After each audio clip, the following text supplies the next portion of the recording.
Good afternoon, dear authors and invited guests. It is my great pleasure to welcome you to the 6th International Congress on Information and Communication Technology through Zoom on behalf of ICICT 2021 and Global Knowledge Research Foundation. As every one of us is passing through unseen circumstances due to COVID-19, we wish everyone and their families a safe time, and we all will together pass this soon. Further, with immense happiness, I would like to share that we have received an overwhelming response this year from across 90 countries, where 1,150 papers were received and 350 papers were accepted, contributing to the success of this conference, and the papers will publish in 4 volumes this year. We are thankful to all our guests present on this platform to join us digitally for their conference in these unpredictable times and make this conference more fruitful in terms of technical knowledge, and hope you will enjoy the 2 days of knowledgeable and interactive sessions. I would like to welcome you to the technical session number 3 and further introduce you all to the chair for this session, Dr. Akbar Sheikh Akbari.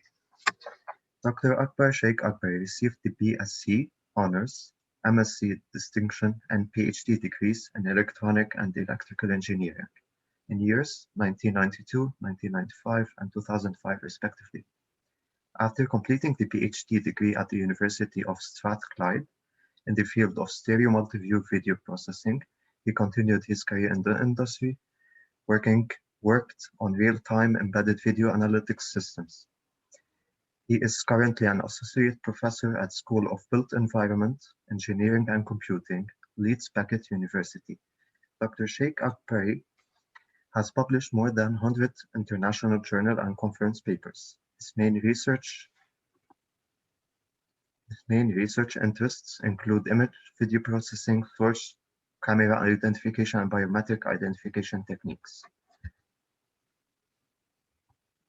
Now moving on to our first presenter.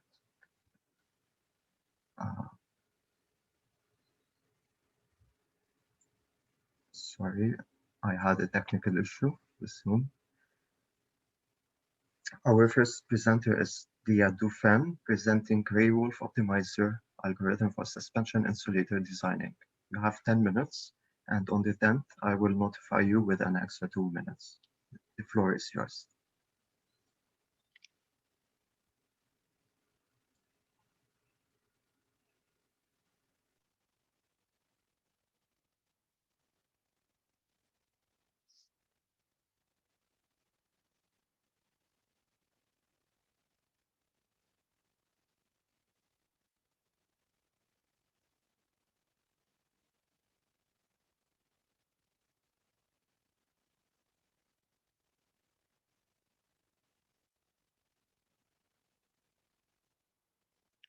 Can you please turn your microphone on, please? Hello, everyone. Hello.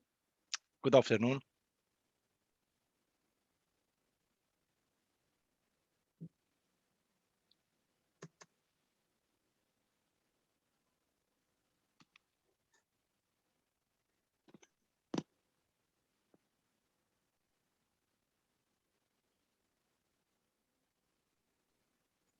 You may start. The floor is yours.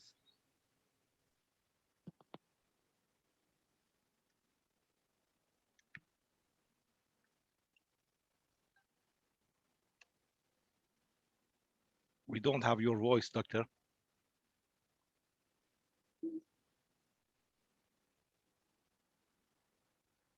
Just a minute. Excellent. That's fine.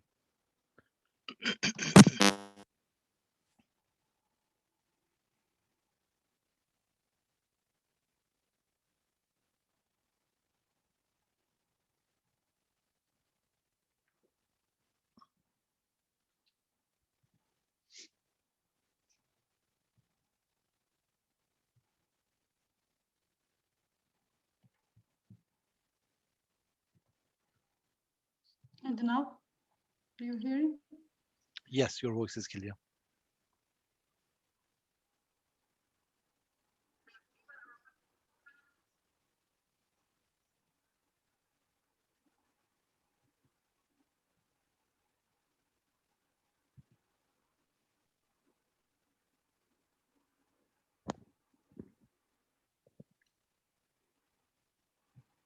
Sorry, it seems we don't have your voice.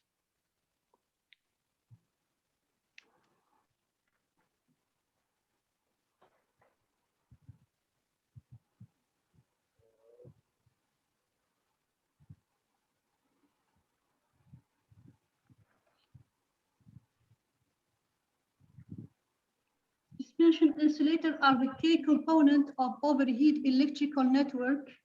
Indeed, their dual role of mechanical and electrical support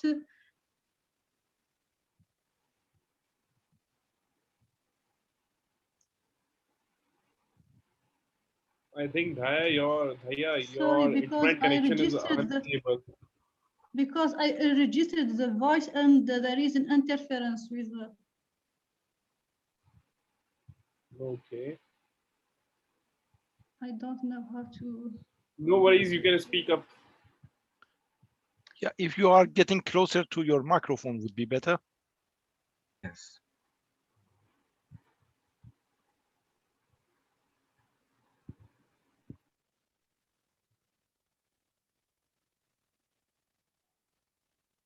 Can I let it for the after? No, we have your voice. There is no issue.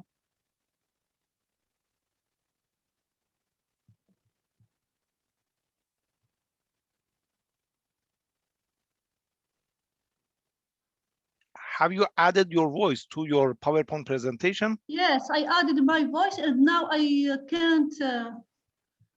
Yes, perhaps the problem is that. Do you like to talk over your PowerPoint presentation? But when I talk, I have the. I am listening to my registration. So. Okay, no worries, no worries. I think worries. you can sort your technical issue out and we can take you at the last of the session if it is sorted, right? I think that's all right. Yeah, we could ask the How can next. I activate? How can I activate the registered voice? Actually, it is your system only. You are sharing your screen, so it should come automatically. We in the system cannot do anything right now. Yeah, Else, it's what not, you can do, you can share your video presentation to us through email. In the meanwhile, while the session goes on, and at the last of the session, we can definitely start your presentation on the screen. Okay, I will send it to you. So, Basil, I think we can invite the next presenter. yes, okay. The next presenter is Elizabeth Alvarado Rubio, presenting. Let me share my screen, please.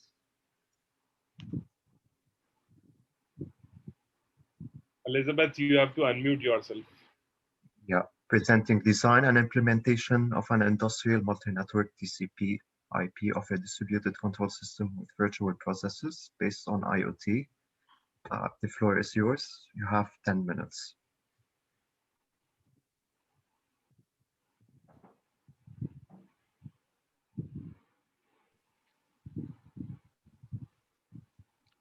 Yeah, just make sure that you turn your microphone on, please, Elizabeth.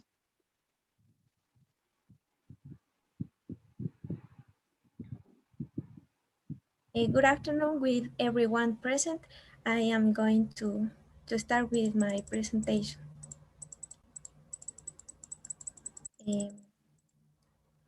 Okay.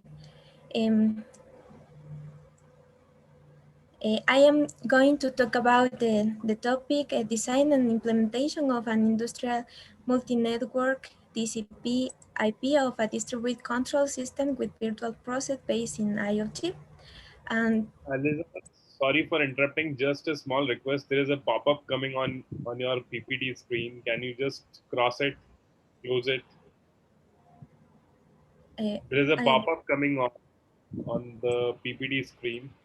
Can you Yeah, please just close close that? that pop-up. what? Excuse me, I didn't understand what. On your screen. There is. Okay, go ahead, On my please. screen. Okay, There go ahead. is. Go ahead. No worries. Okay. Yeah. Ya, ya le quito. Just close this one. Yeah. Yes, Yeah. please. That's it. Perfect.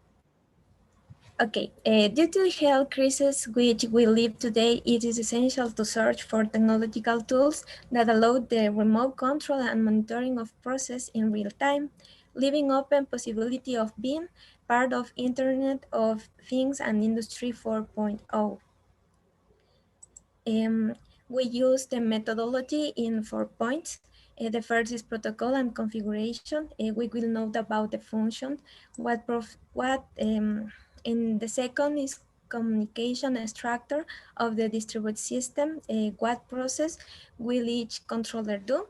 A process, we will see what each one is about. The fourth, web communication, how to connect this SCADA system to the network. First, with the protocol and configuration.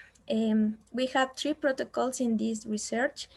We have communication S7, Modbus, and Profinet. We have 2 functions for each protocol.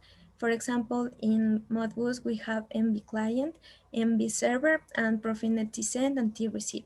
This function is in a different PLC. One will be the client and the other will be the server. Let's start with Modbus. With Modbus, for example, in the screen, you can see the functions and the steps. The first step for use these protocols for all the protocols that I am presented is create a database, because in the database, especially in Modbus, you have a special variable. It is TCON IPv4. You can see in this picture, because it's important because it has the address of the PLC. For example, the address in this case is 192.168.0 and 2023. And in the MB client will be in the el cliente está in the client PLC, and it have the same step to configure it. In the Profinet, we have the same first step, create the database, and in the T-send, click on the icon, and the local PLC will be defined by default. Like in this picture, the PLC local will be for default, and we only check the address, and the partner will be automatically too. And finally, we check the checkbox of the PLC one is active. With the communication S7 is special functions because the both of them will be in the same PLC, in the server PLC. So if you want to use this protocol, you have to put a function special. In this case, is put get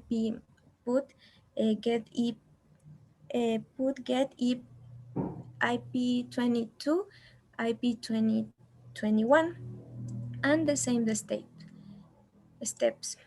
And the communication structure of the distributed system. We have a PLC1, a control of a level plan by PID using factory IO software and Profinet protocol.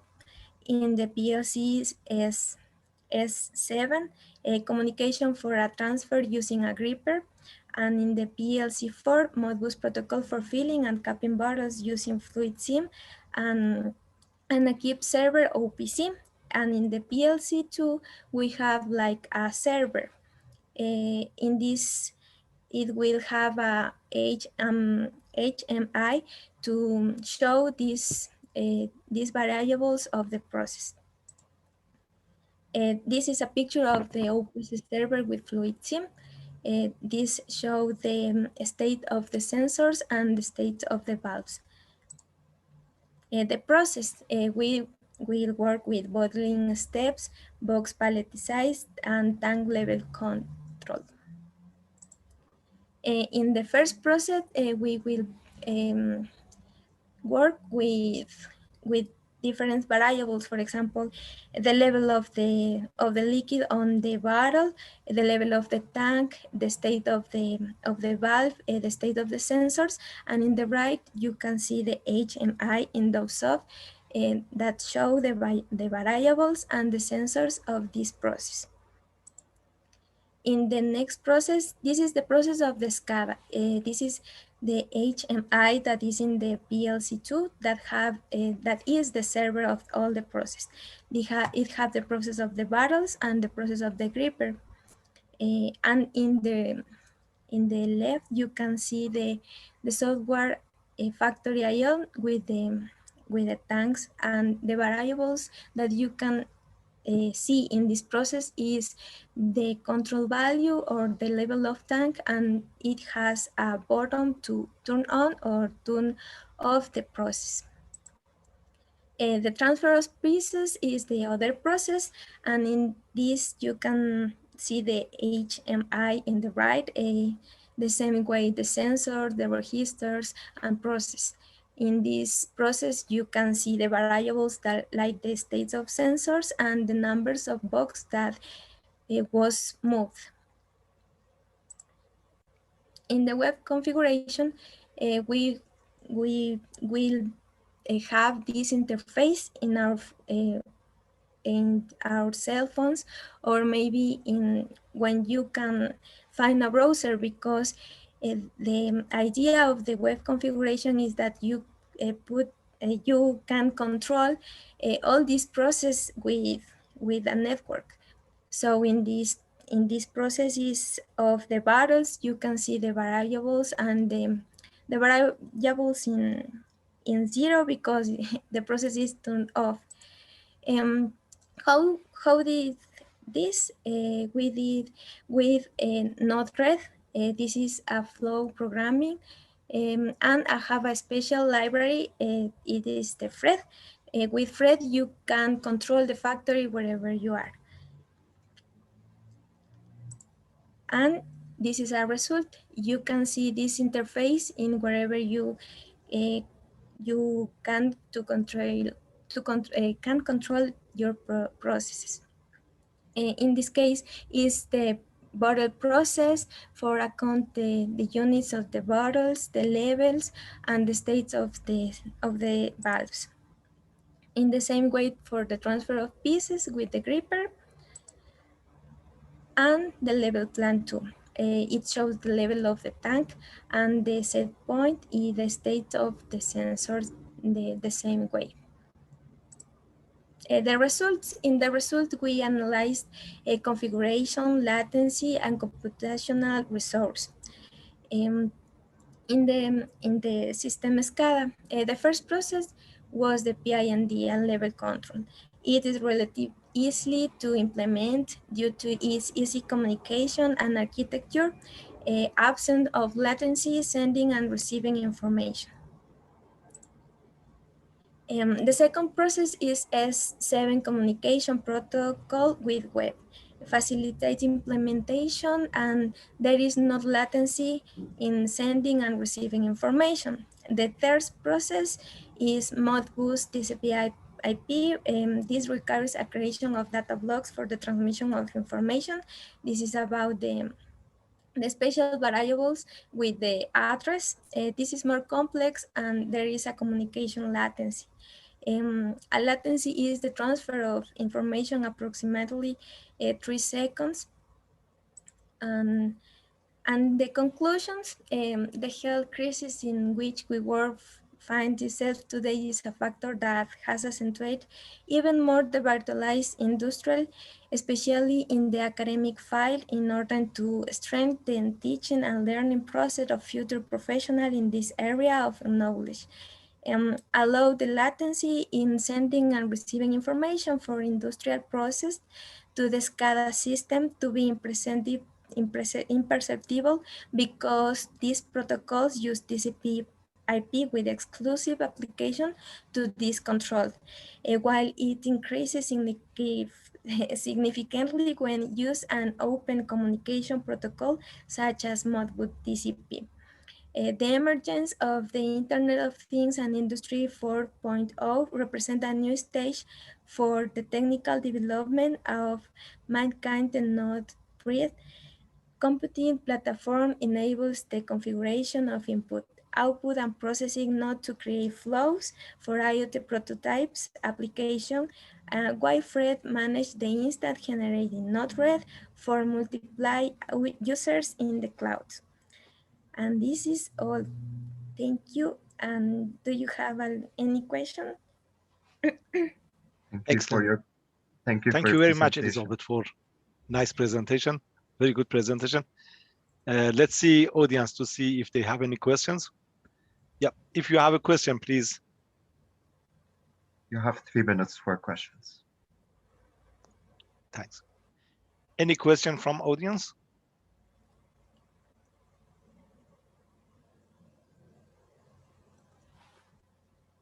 Okay. Really, I enjoyed your presentation. You used lots of, figures, graphs, and real application to show the presentation.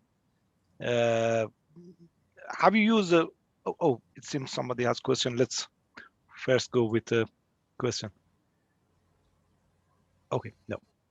Have you used function block programming to program your PLCs?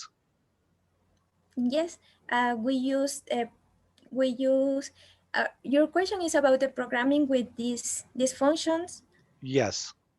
This function we applicate and we applicate all this SCADA system in TIA portal, and we in the results we can see the most important aspect, the latency, for example, and the computational resource, because is when you use all these processes in the same time, it's very difficult for PC work.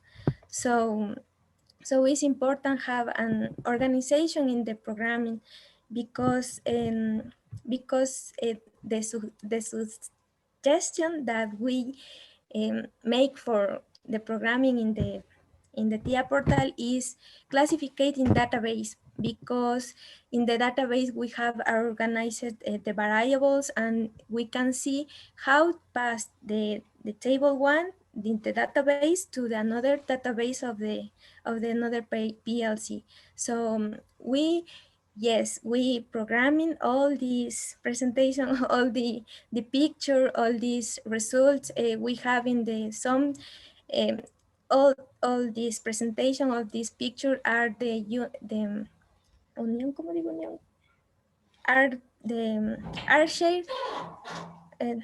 shared the or this picture share the information that we can manage with the the programming with the portal. We use .sub, Fluid Sim, Keep Server, and some OPC server to communicate these programs. And this is important because we don't use the physical PLC or maybe tools that we need as students, because in the pandemic or in this with the COVID-19 we can use all these tools. So okay, so you've done it in virtual domain to analyze your things. And have you compared your result with any other techniques to say, okay, you implement the communication in this way, and state of art means other techniques, they do it in other way, and said how much you improved your results?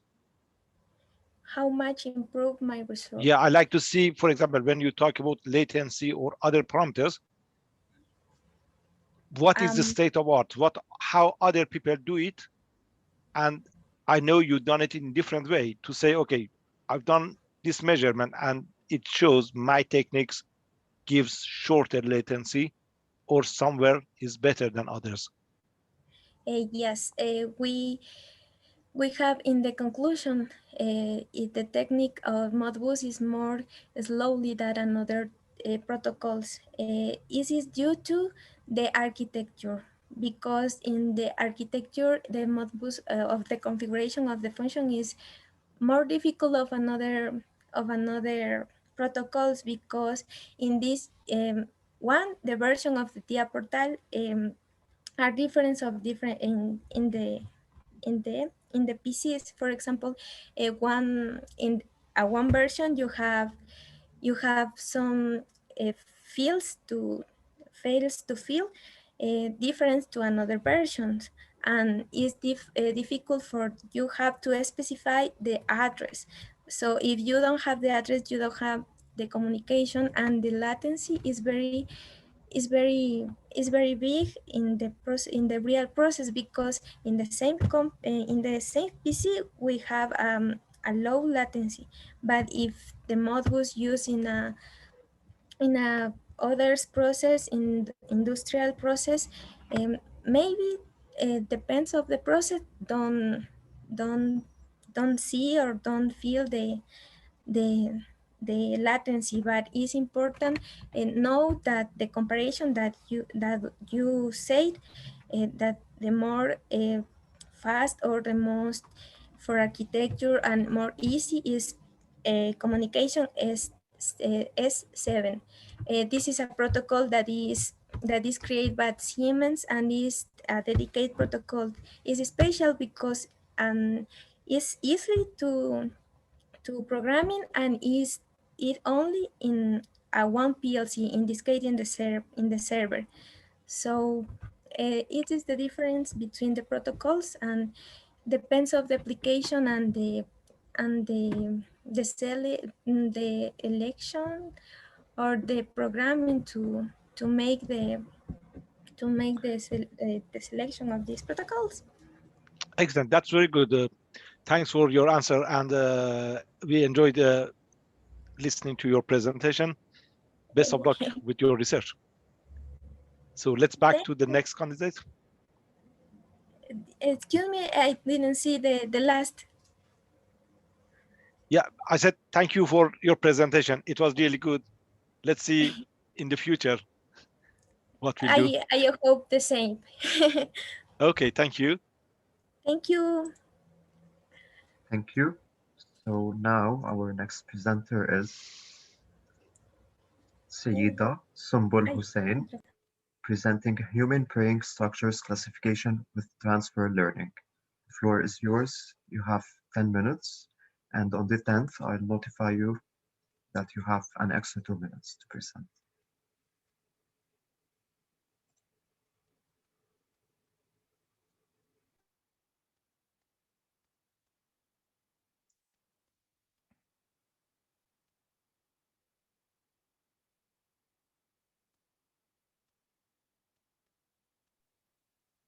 Hello everyone, can you hear me?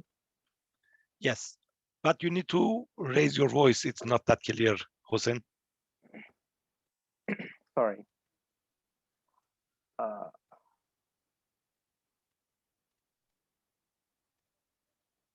Yeah, you need to turn your microphone on, please. Yep, that's on now. Okay. So thank you, Akbar sir, and ICC team organizer. This is a wonderful conference within my research work. So I have some difficulty with my webcam. That's why I turn off my webcam. And this is good or not? Please tell me. Can I continue with audio presentation? Yes, your voice is clear. Please go ahead. Okay, thank you. Thank you very much to give me a chance to present my research work. Also, I like to thank ICICT team to organize this wonderful conference. My research work is human brain structure classification with transfer learning. My name is MD Ikram Hussain, and I'm a student of Daffodil International University, Bangladesh.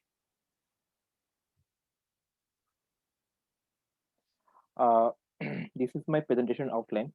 We will talk section by section in this presentation. Firstly, introduction, then previous work, a lot of researcher work this area, data collection, and then after that, how we process this work, continue. Then we choose the methodologies. Then some results outcome.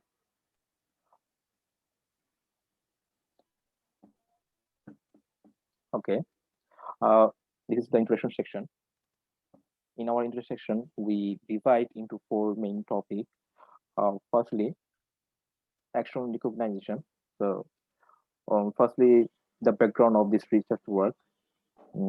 Firstly, action recognition means recognized action, motion, and goals of one or more agent from a series of observations on the agent's action.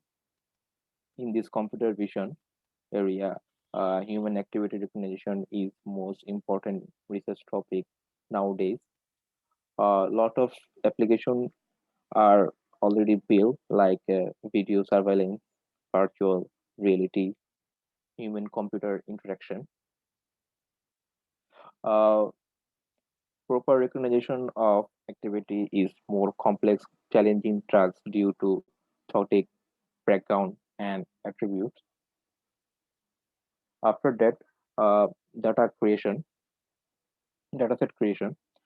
We have seen a lot of dataset about the human activities like UCF 101, but there is a no praying no praying class about human brain activity.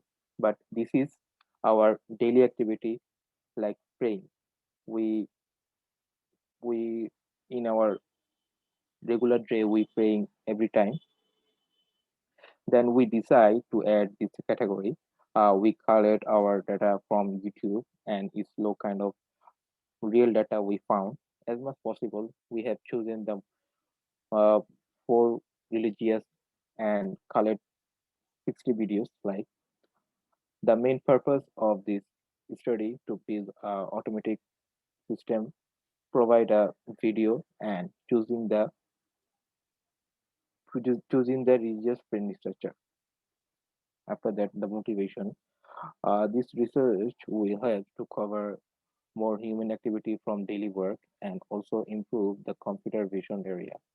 There are new technology to recognize the human motion, like one of the most popular right now, open pose, one of them. After that, during this research, we have to face a lot of challenges like overfitting, then selection of activation function, and also choosing the best way for the model. Optimization of the model is the most challenging part.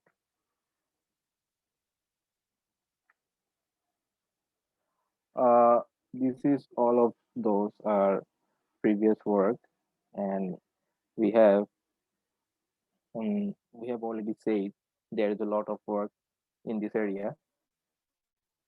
UCF 101 is most popular and scientific research work, which have 1.2 million YouTube sport videos, including 487 classes, 30, 13,320 videos. Classify those videos with different algorithms. We can see here. This is my This is my base paper. Uh, deep deep residual CNN based model for YouTube for human activity recognition system. Uh, this author classify uh, 1000 classify 101 classes with different algorithm and compare with others others technology, and among them recent 15 is most uh, accurate accuracy 92.25%. This is my data collection, and we can in the presentation slide the right side we can see here the classes of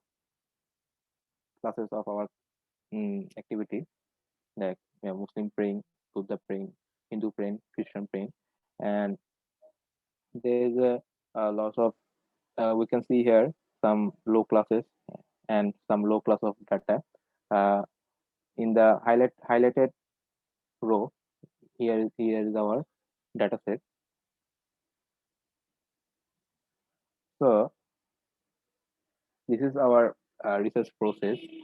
Firstly, we collect our data from YouTube, and and we process those data with like we we took five frames in 1 second and resize those frames.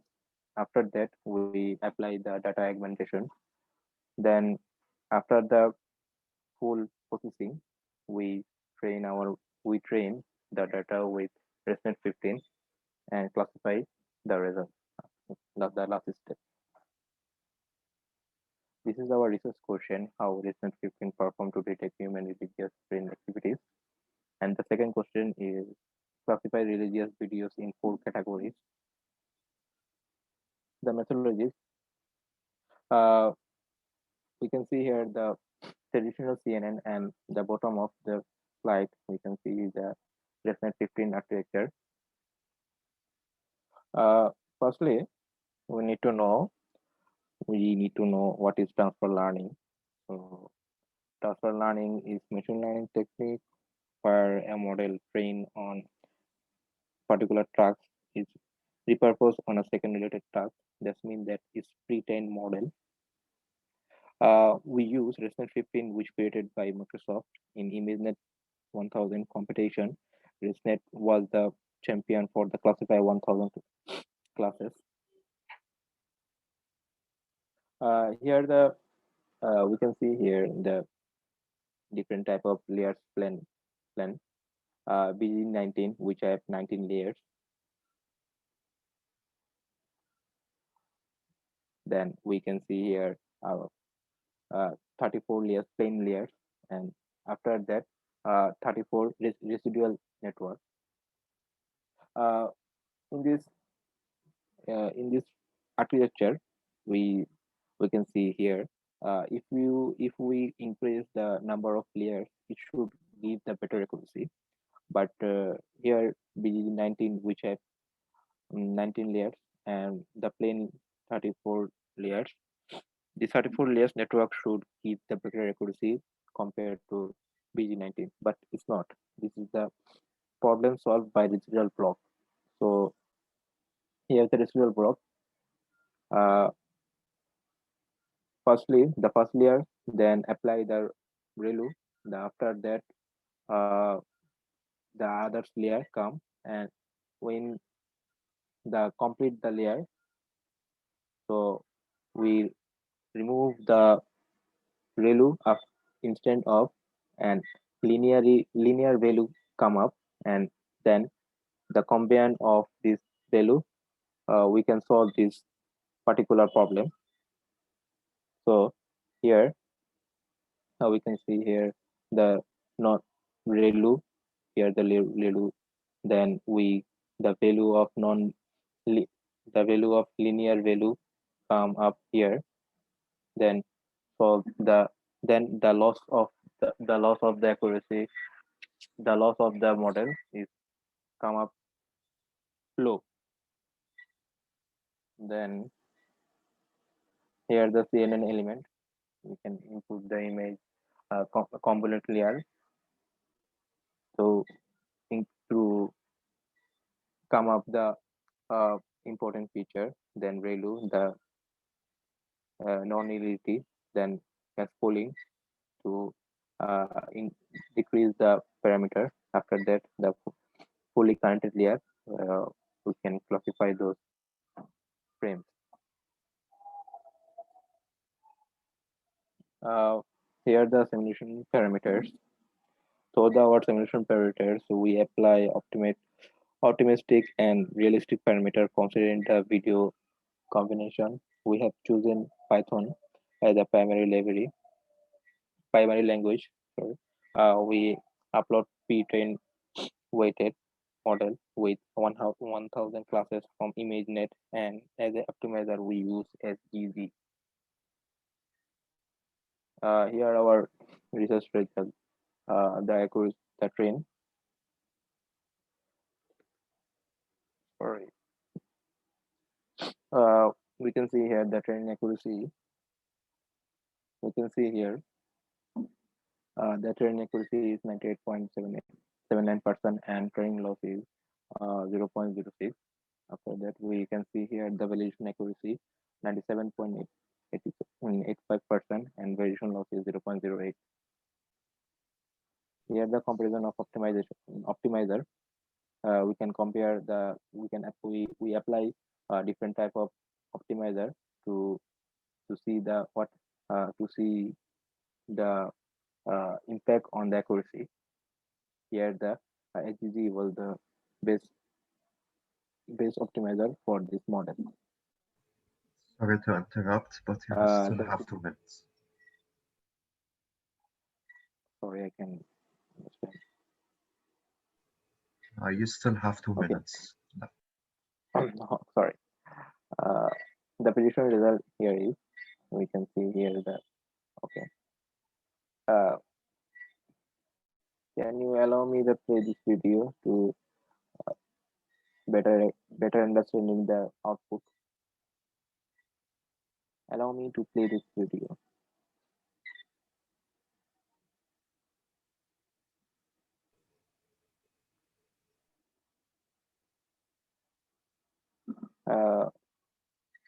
Here's some output result. You can see here video confusion. Okay.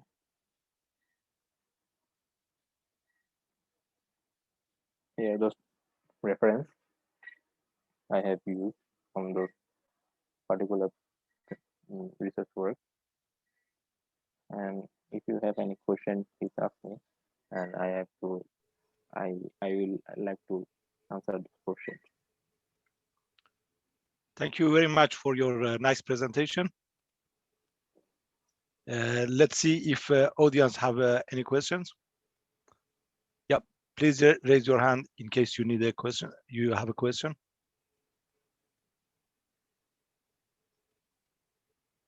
Any question from audience?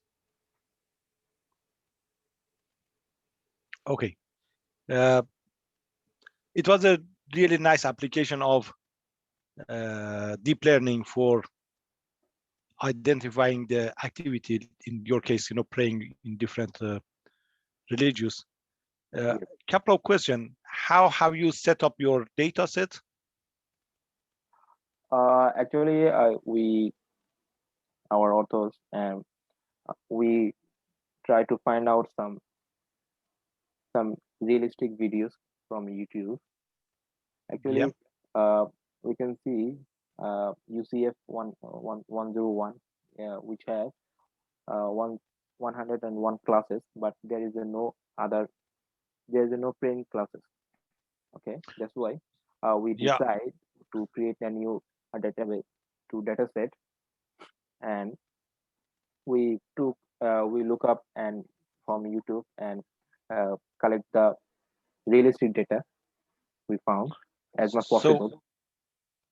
So, what sort of data are you saying? How many videos, and in total, how many hours of video have you generated? Yeah. Gathered, put together. Yes. Can you repeat, please? Well, we, as much possible, we collect from YouTube data like 60 videos per classes. Yeah. So that's why then per classes have 60 videos, and we collect from the frame from that actually. So you extracted some short videos from those videos as a subset? No, I actually in 1 second videos we took 5 frames from that. Okay, so for each video that you wanted to use as a data set, you just took 5 frames of that video? No, per second actually. The frame rate is 5 frames per second. Yes. Yeah. Okay. So how have you annotated the data? Then we resize those frames. Then we apply data augmentation, which we increase data set, and we apply transfer learning version 15. Okay, so you generated annotated data yourself, then use transfer learning to train your system. Yes. So the next question comes, what the portion of data have been used for training and what percentage have you used for testing? 80-20 actually. The training, we 80% of data for train and 20% of data for testing. Okay, and okay, that's all for me. Excellent, very good presentation. Well done. Thank you, Akbar sir. Thank Okay, you for shall your... we go to the next presenter? Yes, we shall. Okay. I'm stopping my presentation slide. Okay, our next presenter is Rishabh Gupta with presenting a low-cost and portable subcutaneous vein detection system using a combination of segmentation methods. The floor is yours. You have 10 minutes to present. Okay.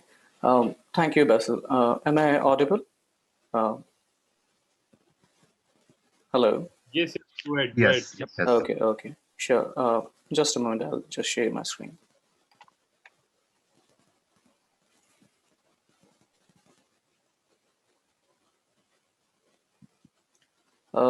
Is my screen visible now? Yes, it is. Okay. Sure. Greetings, everyone, and I hope everyone's having a great day. So we are a team of working professionals and students, and we have come up and we are trying to build a low-cost device which is portable and portable to detect subcutaneous veins using different kinds of segmentation algorithms. So let's dive into it. So as we all know, subcutaneous vein detection, it plays a crucial role in medical diagnostics as it helps to personalize the course of medical care for an individual. Also, drawing out uncontaminated venous blood is required. Drawing out is required for most of the routine medical diagnostic tests. But the issue with such is that it's a little bit of a tricky task. It's not as simple as it sounds. So let's go over the problems with venipuncture. So factors like age of an individual, his or her skin tone, gender, and then muscle to fat composition can affect the visibility of veins a lot. And on top of it, if you add hairs, scars, bruises, birthmarks, tattoos, or wounds, then it can become pretty difficult even for an experienced professional to detect veins, sorry. So, and specifically in case of very young or very old patients, the veins are not that prominent and even the elasticity varies by a large. And if someone or a medical professional is not careful enough, and if they do improper venipuncture, there's a risk of local infection. Even the arteries that are present near the veins can get punctured. You can have excessive bleeding and even hematoma. Even thrombosis can occur if the blood gets clot in that area. And even nerves can damage in that localized region.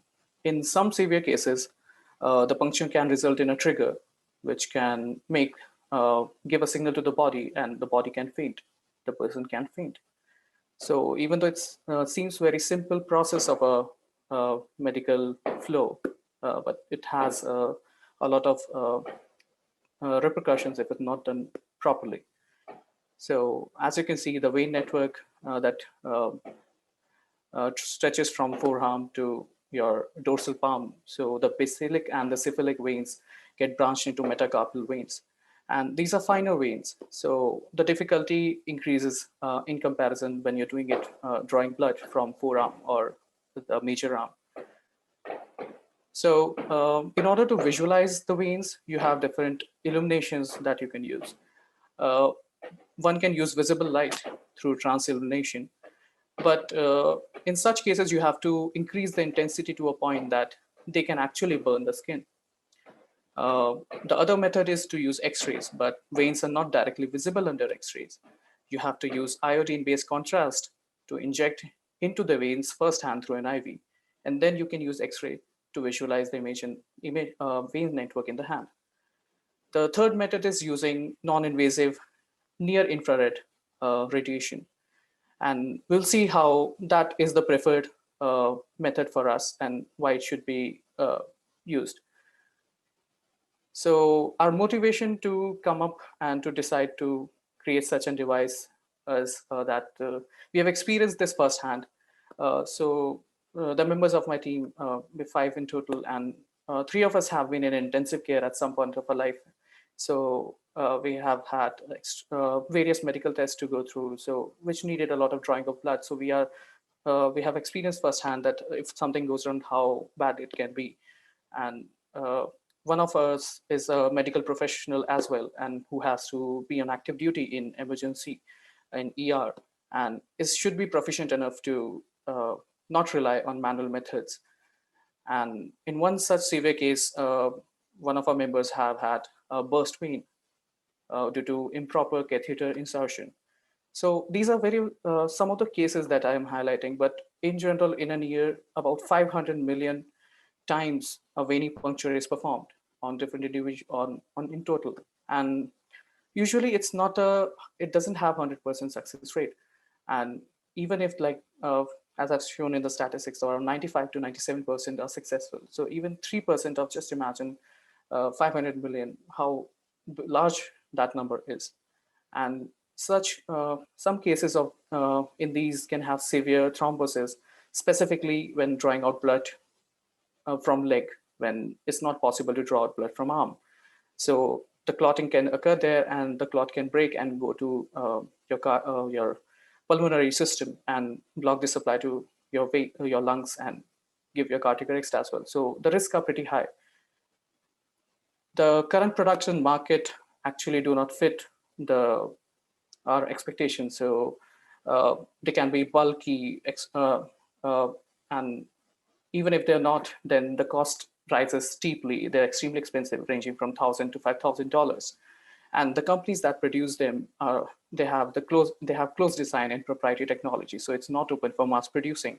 And as we have seen in pandemic, there's a shortage of medical equipment in developing countries in a lot of areas. And a lot of these illuminators also might require skin touch, which we have understood that during COVID times and pandemic is not the safest way to go around. So looking at the gaps in the market, we tried to address the biggest ones there that are keeping the cost of the device low and keeping it contactless, and if possible, handless for increasing the ease of use. So this is the system outline of our device. And as you can see, we first use the illumination to illuminate the region of interest on the palm. Then we capture the image using a NOI camera. And then we have to pre-process it and then segment it using algorithms and then project the resulting pattern on top of the skin of the patient. So let's go over to the methodology. And as I said, first we have to illuminate the hand, right, the region of interest. So we want to ensure that good contrast between the vein network and the surrounding tissue. So the first thing that we do is eliminate the ambient light, which has ambient or present infrared already, right?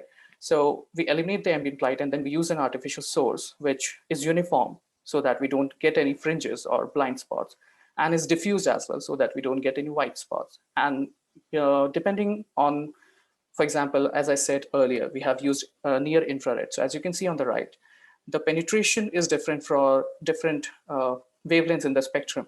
The highest that we get is for IRA, which is the near infrared, the starting of the infrared region. And out of which we have selected is 850 nanometer. That has the highest penetration and provides us the best contrast available in that range. So, and then also we have made sure that the background is white so as to have the contrast between the skin and the background. And in order to reduce any noise that is coming from, let's say, the visible spectrum, we've also used an IR cut filter in front of the camera. As you can see, the left image is when the image was captured, when the subject's hand was kept in ambient light, versus the right one, in which we have incorporated all the steps to increase the contrast and eliminate ambient IR radiation. As you can see, the vein structure is much more prominent in the right one. So now we have a image that we have made sure that the vein network is already prominent. Now we need to pre-process it before we can actually segment it. So we have used various methods to increase contrast again, one of which is Clahe. And then we go on to reduce the noise that gets generated extra after we have applied Clahe. So one of them is median and the other is Gaussian. Median is a nonlinear filter type, whereas Gaussian is a linear one. So after we have increased the contrast using Clahe and reduced and denoised the image using median and Gaussian filters, we then apply morphological transformations. So morphological transformations are simple operations that you can do on an image shape. And as you can see, the right-hand side is an original image and the left-hand side are the operations. So erosion decreases the thickness, whereas dilation increases it. And closing and opening are are combinations of erosion and dilation. So we have used opening in our pipeline. And it essentially does is it removes the noise in the background, as you can see, the last one, right? So it erodes first and then dilates. So this will help us to remove hair-like features that can be similar to vein-like features, but because veins are thicker. So then after reprocessing, we go to segmentation. So here we have different algorithms that we have used for segmenting. Each of the algorithm has its own uniqueness. And if we go to local thresholding, let's say, it calculates threshold for different parts of the image so that even if there is a high dynamic range involved, it won't lose out on suppressing some of the features. Then we have NIBLAC algorithm for binarization, which computes threshold depending on the mean and the standard deviation of the nearby pixels. Then we have OTSU. So OTSU is generally used when you have just two segmentation classes, and it helps to segment whatever image you have into two segmentation categories. Sorry.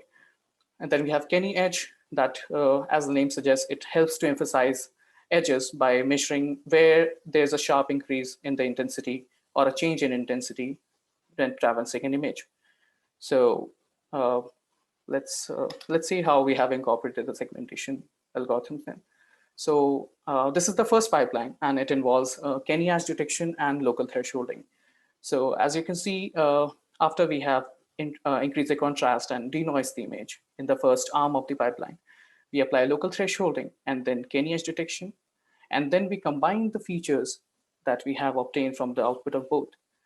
And after this, we combine it with the features that OTSU has given us after binarizing. Hence, OTSU contains the boundary of the arm here. So we get the final network and then we erode it further to remove any false positives. The second pipeline is where we have applied the NIBLAC binarization. So here you can see after denoising, we have applied opening, the morphological transformation to reduce the hair-like features and such. And then we have applied NIBLAC and then combined with OTSU again and eroded to reduce the false positives or eliminate them. So if we compare the results of both the pipelines, we could see, so the left one is pipeline 1 and the right one is pipeline 2. So our main focus right now is to increase accuracy and reduce false positives so that the chances to go wrong when you're doing venipuncture reduces a lot. So as you can see, the pipeline 1 gives a much better vein network with lesser false positives. All the prominent vein networks and the rings are intact, and there are much lesser false positives as compared to the right one. So sorry to interrupt. You still have 2 extra minutes. How much? Sorry. 2 extra minutes. Okay, sure. Thank you. So I think this is my last slide.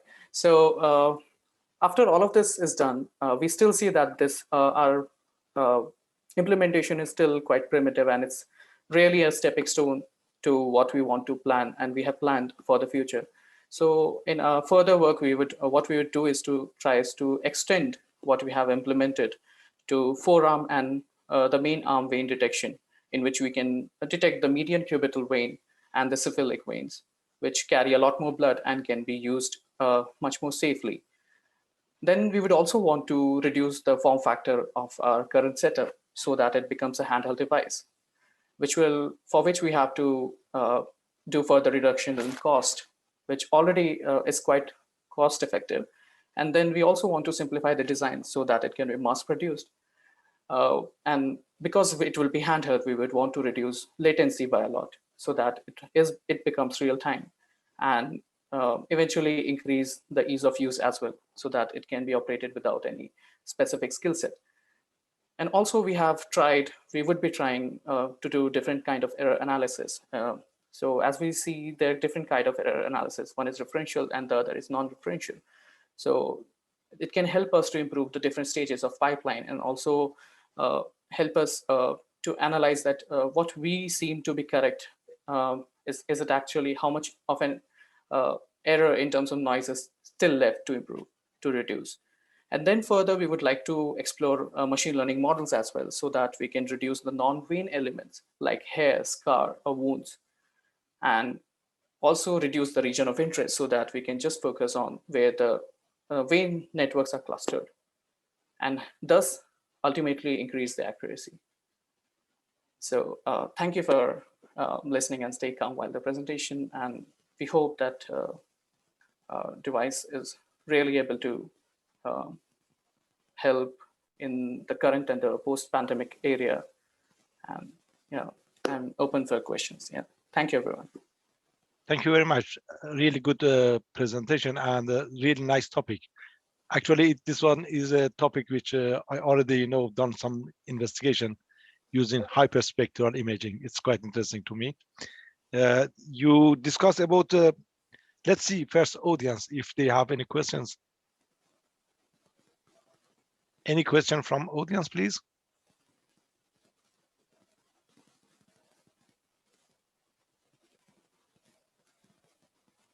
Okay, so I could ask you a couple of questions. First, I saw that used near infrared illuminant to identify vein. Have you done any investigation to reach this point, or you got this particular wavelength using existing research? Okay, yeah. So we did take help from existing literature, and from a lot of research, we knew that people have tried different combinations of wavelengths. So for example, the near infrared starts from 740 nanometers and goes up till 1400 nanometers. So there's a wide range in which people have tried to incorporate different wavelengths. So they have created illuminance source comprising of arrays that involve different wavelength LEDs. So we also did try that. We combined 940 nanometer and 850 nanometer to see if, and individually also we tested to see which wavelength could give us better contrast and more clearer image. So through our testing as well, it affirmed that when we illuminate at 850 nanometer, 840 nanometer, sorry, then the contrast and the noise was lesser, and we could get better image or network of the veins even before post-processing. Were there any, dependency between age or, other parameters or skin color with the light? Because, illuminant, when you use different lighting, depends on the screen color, you end up with different. Have you investigated this sort of things as well or not? Yes, we have tried to. So in our starting experimentations or trials, we tried incorporating a wide range of patients. Not many though. We have done it on 5, I would say 5 people of varying varying skin tones and varying age as well. So there is a significant difference that comes up with it. And what we have tried is to eliminate and reduce, I would say, reduce to some of the extent. So have you generated your own data set using different wavelengths and different people? How many? What was the size of your data set to investigate? Yeah, so we tried that, but it isn't a very large data set, I would say, because due to COVID, we weren't able to gather much of it in hospitals and such. So we had to use limited people and person. So it would be about, let's say, if there are 5 people, then different hand orientations, and so about 20 images, 20 plus. So your data set made of 20 images. And how have you generated the ground truth to say if your system recognize win, it's an accurate one or not? Because you'd like to finally say how accurate is your technique. How have you created the ground truth image for that one? Yeah, so for that, we have actually, so in one of our patients, there was an extremely low fat percentage. So all the prominent veins were easily visible with the naked eye. So that image we have kept as the one where we have, we know the prominent vein network. And there are also a few techniques, like for example, when I've shown in the error analysis, where we can use non-referential or referential error calculation to see if specifically the referential one, which compares the input source image to the output one. And you can see and calculate the error margin and see how good or prominent or accurate are your vein network. So we would like to extend and further cross-check and increase our accuracy. But for now, we have focused on reducing false positives. So there are finer veins as well in the vein network, in the metacarpal vein network. So for now, we are just focusing on the prominent ones. Yeah. And do you have some assessment how much computation cost your system has when you feed it with an image till it end up with the classification saying these are the win? How much computation power do you need? Yes, so for this we have done some rudimentary analysis, specifically the timing analysis for the hotspots of the code where the actual algorithms are being run. Because some of the steps are still manual in our flow. For example, the part where we capture an image and then we crop the region of interest. So that part is still, for now, we have kept it manual. So we have tried to estimate the time and the computational time at different stages of the code flow. So for some of the hotspots. So this is an ongoing research then? Yes, we are furthering it, and it's an ongoing one. Yeah, it's in progress. Excellent, very good, very interesting. Thank you. Good luck with the next stage of your research. Sure, thank you. If audience have any questions, we could take the question. Otherwise, we could go to the next presenter.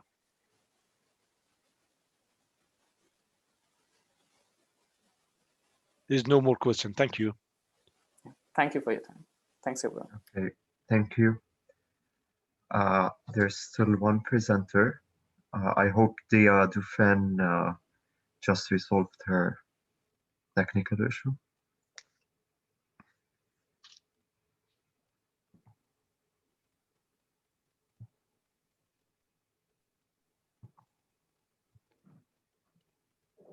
Hello. Good afternoon. Hello. The floor is yours. You have 10 minutes.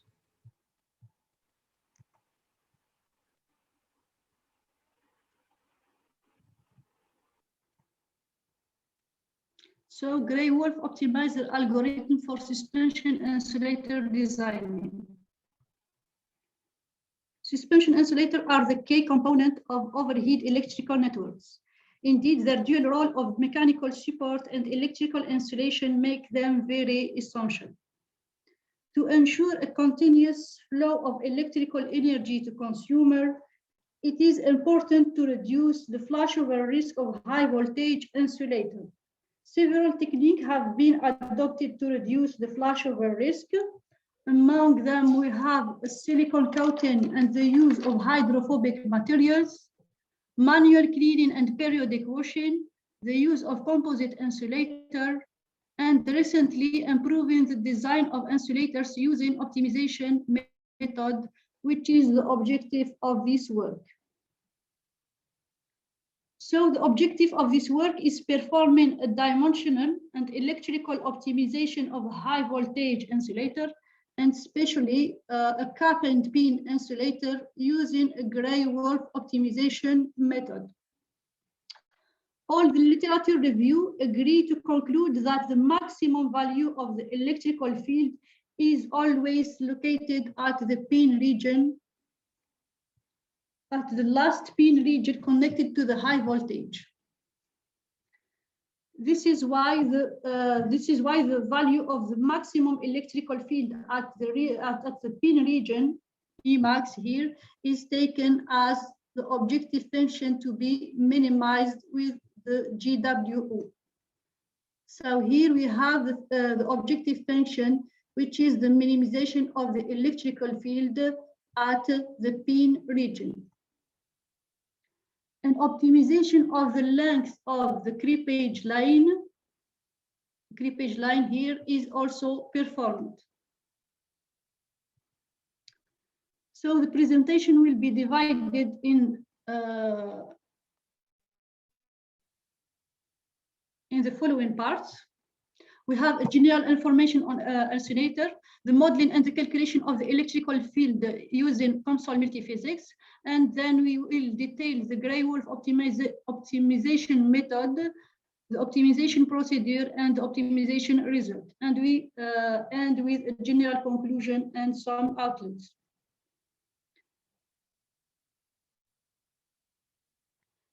General information on insulators. Insulators are essential tools for transporting electrical energy since they perform a dual role. An electrical insulation isolating the high voltage line from the pylon, which is earthed, and also supporting high value of the electrical field, and a mechanical role of maintaining the electrical cable. The cap and pin insulator is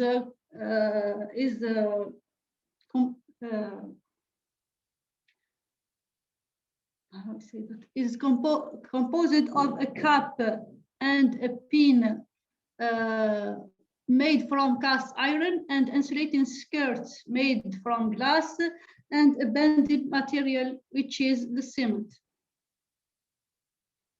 The high voltage electrical field value is the key factor in the initiation and evolution of the discharge on the insulator surface. So to better prevent the insulator flashover, the knowledge of the distribution of the electrical field on its outer surface is essential. With this in mind, this part will be devoted to the calculation of the electrical field around the insulator. So our system, our study system is a U400B insulator. The cap is grounded and the pin is connected to the high voltage with a value of 10 kilovolt. And here we have the different permittivities of the different material used in this model.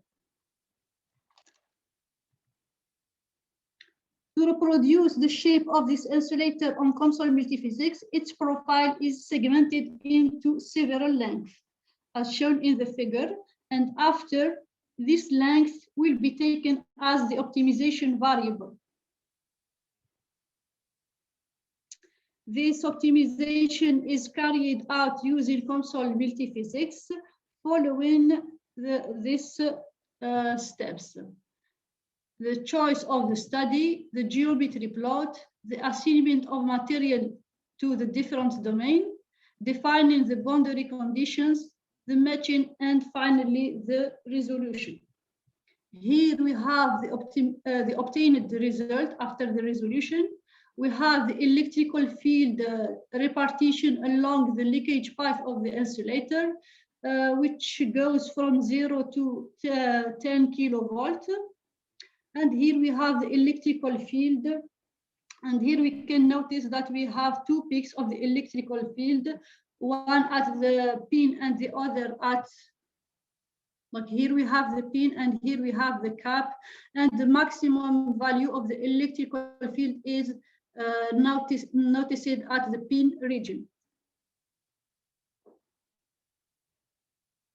And here we have the electrical field distributions of the potential. You have first the potential repartition and the electrical distribution of the electric field around the insulator in a 2D and 3D representation. The gray wolf optimization method. The gray wolf optimization method is a new intelligent optimization technique developed by Mir Jalili in 2014. This method consists of imitating the social behavior, social hierarchy of wolves and their hunting behavior. The social hierarchy of the gray wolves is organized in 4 levels. The first level is the alpha wolves. He is the leader of the pack, responsible for making decisions, and he is considered the dominant wolf. Level 2, the beta, the wolf beta, are advisor wolves who help the alpha in making decisions. They are responsible for disciplining the pack. Level 3, the delta are subordinates subjected to the order of the alpha and beta and dominate the omega. And the final level, the omega, are the weakest gray wolves. They must submit to the order of all other dominant gray wolves. The process of the GWO hunting is goes through 3 main phases. The first phase is looking for the prey, and after we have the encircling, and finally attacking the prey. Here we have the mathematical modeling of the step of encircling the prey, and here we have the hunting modeling, and here finally we have the mathematical model of the attacking. And we have also here the GWO algorithm pseudocode used in this work. Optimization procedure. So to do this work, this optimization procedure is divided in 2 parts. The first part is the GWO code. So we have here the start parameter initialization. We have the number of search agent which is taken to 13. The dimension, number of variables which are the different lengths of our insulator, which is 4. And we have to define the lower and the upper boundaries of these different lengths. And after we have the initialization of the gray wolf position, which are the search agents. And we have to verify for each search agent the constraint adopted in this case. So after these positions of the different search agent is sent to the finite element method code, which is developed in COMSOL multiphysics. So we have the creation of the geometry, the the verification of the different limit condition, and after we have the match and the resolution, and after we have the plotting and the selection of the maximum value of the electric field at the pin region. And after we send this electrical field value to the GWO program to evaluate this objective function. And after we have the verification of the stopping criterion, if the stopping criterion is verified, we have the optimal result followed by the verification in COMSOL. And if not, we have a new position of the search agent. So we have new variables which are again sent to the finite element program code to be calculated again. And these processes will be done until we have the stopping criterion which is satisfied with, and we have the optimal result. I'm sorry and to interrupt. Here in this case, we have we took the stopping criterion. We choose 100 iteration. I'm sorry to interrupt, but you still have 2 extra minutes. 2 minutes? Yes, 2 extra minutes. Yeah. Okay, so here we have the obtained result. We have the shape of the optimized insulator, and here we have the repartition of the potential and the electrical field around the optimized model given in 2D and 3D. Same here, we have the electrical field repartition. We have a comparison between the reference and the optimized model. The reference is in blue and the optimized is in red color. So we can observe a decrease of the electrical field at the pin region. Here we have a zoom in this region. The value of the electric field decrease from 5 to 4.7 kilovolt per centimeter in the pin region. We can also notice a decrease in the cap pin region, the cap region also. And the most important thing is a reduction in the creepage length, of the insulator. And here this table, like summarize the comparison between the reference and the optimized model. Here we can notice a reduction of the creepage length of 20% and a decrease of the electrical field value at the pin region with 7.5%, and also a decrease of the electrical field at the cap region with 10%. So as a conclusion, with a reduction of the 7.5% and 10% of the electrical field at the pin region and at the cap region, respectively, the obtained shape of the insulator gives a better electrical performance compared to the industrial one. Adding to that a 20% decrease in creepage length, this obtained design can give better mechanic and economic performance since the reduction of the global weight of the insulator. The result achieved in this work show the efficiency of the GWO technique for designing an optimized shape of high voltage suspension insulator, satisfying a better electrical performance by decreasing the maximum electrical field value registered at the exterior surface, and also reducing the leakage path of the insulator that leads to an enhanced weight of the insulator. And among the prospects considered, we can add other constants like pollution on the insulator surface and take into account the nature and the distribution of this pollution. And also we can take into account the mechanical and thermal constraints. Thank you for your attention.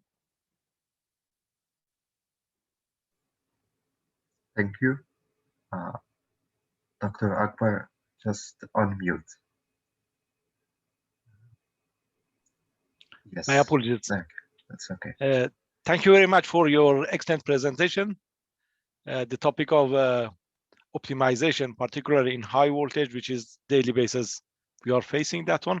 Let's see if audience have any questions.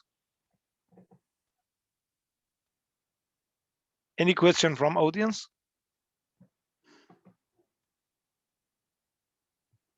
No question. In reality, when I listened to your presentation, a couple of things came to my mind. You mentioned that you are optimizing the console in a way that it faces lower voltage, and somehow you could optimize it in a way that perhaps in future you could, reduce the size of that one, doing some saving in the material that you use, and also increase the lifetime of the console. Is that something in your next stage of your pipeline, or?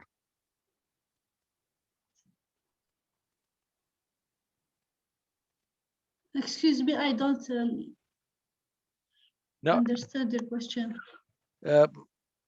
My reading from what you presented, you end up with a plan which reduces the voltage on the console in some spaces. So for particular application that you are considering, for example, for 10 kilos or 20 kilos or 63 kilowatts for voltage distribution, you need different, consoles. If you could suppress this one, optimize it in a way that with smaller, perhaps console, you could end up with the same functionality. we did the same works for a chain. That means a number of elements. Yes. For example, 10 elements of this cap and pin insulator, and we find the same result. So we can say if we have optimized just one element of the insulator, we have the same result as if we optimize a chain of 10 elements, for example. It's the same result. We have the same result of electrical field reduction and the length reduction also. So when you end up with reduction in electric field, means you are increasing the lifetime of that console as well. Is that correct? Excuse me? I'm saying when you reduce the electric field on the console, means are you increasing the lifetime of the console as well? Perhaps it's correct. Exactly. Because we are reducing the stress on the outer surface of the insulator. So we have a better lifetime of the insulator. So it is a really good, saving on energy distribution in future. Yes. Excellent. Very interesting topic, particularly the way that optimization work. It's really good topic. I have no more questions. Thank you very much. Thank you. Thank you. So I hand over the meeting to the organizer if we have further talk or we need to close the. Thank you. We don't have any more presenters. And so shall I thanks all audience and also presenter who presented excellent research. You can go ahead. Yep. Thank you very much for attending this session and also presenting your research in this conference, and hopefully to see you in future conferences. Thanks to the organizer as well, Dr. Amit and also Basil. Thank you. Thank you. Should I close the remarks? Okay. I sincerely thank our authors for their excellent presentation in this session and all our participants for being a part of this international congress. I hope this session was informative and knowledgeable as well. All the presenters would be getting their digital certificates through mail within 2 working days. Further, all the papers have already forwarded to the speaker. The publication will be live within 4 to 6 months. Kindly cooperate with the team of ICICT as and when intimated. I also thank our session chair, Dr. Akbar, for chairing the session. A token of appreciation to the chair on behalf of the team, ICICT and Global Knowledge Research Foundation. Thank you for your valuable presence. And, okay, thank you very much. Thanks. And I kindly request all to turn on their cameras for just a quick snapshot of the virtual conference.